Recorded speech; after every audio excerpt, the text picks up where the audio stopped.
Chapter की शुरुआत में दिखाया जाता है वोंग सो रहा होता है। अचानक से उसकी आंख खुलती है तो वो जोर से चिल्लाता है धत तेरी। फिर वो अपना ब्लैंकेट ऊपर उठाता है फिर नीचे रख देता है और कहता है कि शुक्र है वो सिर्फ सपना था, रियलिटी नहीं। बट मैं तो स्ट्रेट हूँ। इतने में ही वोंग के रूम का दरवाजा खुलता है और वोंग जोर से चिल्ला के कहता है क्या कि तुमको अकल नहीं है कि किसी के कमरे में नॉक करके आना चाहिए। पर वो कहती है कि अरे भाई तुमको मम्मी बुला रही हैं, ऑर्डर डिलीवर करने हैं।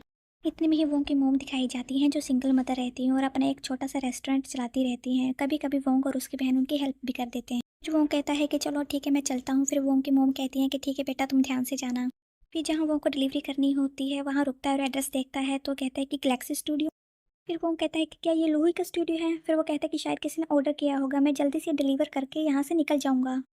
फिर वो कहता है कि एक्सक्यूज़ मी, क्या यहाँ कोई है। फिर लूही के असिस्टेंट चाय को कहती है कि क्या तुमने पूरी रात जग कर बिताई।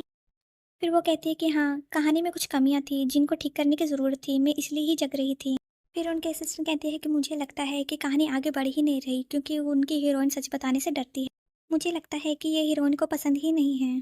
फिर वो कहती हैं कि इसके बारे में वो सपने भी देखती हैं, जैसे हमारे विचार होते हैं वैसे ही हमारे वो सपने में दिखते हैं, भले ही हमें ये पसंद ही क्यों ना हो। यही बात वो उनको सुन जाती है और वो सोचने लगता है क्या विचार और सपने, क्या विचार सपने, ये क्या है। अचानक से उसके हाथ में से बैग गिर जाता है। फिर वो जल्दी से उठाकर कहता है कि ये आपका टेक आउट है, आप इसको ले लीजिए। फिर उनके असिस्टेंट कहती हैं आप वही तो नहीं। इतनी बात सुनते ही वो जैसे ही जाने लगता है तो अचानक से उनके सामने लूही आ जाते हैं। फिर वो उनकी बाहों में गिर जाता है। फिर लूही कहते हैं क्या तुम मेरे बाहों में गिरने में कुछ ज़्यादा ही माहिर नहीं। फिर वो कहता है कि नहीं नहीं ऐसा कुछ नहीं, आप बकवास मत करिए, ये बस एक एक्सीडेंट है, आमतौर पे ऐसा नहीं होता।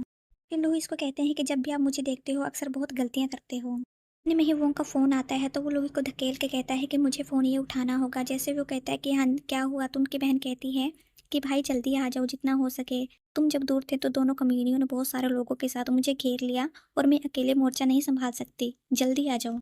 फिर इतनी बात सुनते ही वो कहता है कि सीनियर ठीक है मैं यहाँ से चलता हूँ। फिर ये लूही कहते हैं कि ज़रा रुको।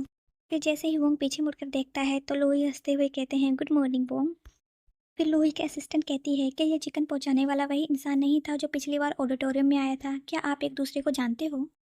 इतनी बात सुनते ही लूही वहां से उन दोनों को इग्नोर करके चले जाते हैं।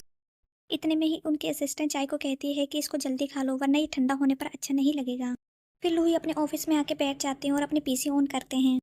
फिर वो जैसे ही पीसी ऑन करते हैं देखते हैं कि इसकी आईडी तो चल रही है, क्या ये गलती से ऑनलाइन है।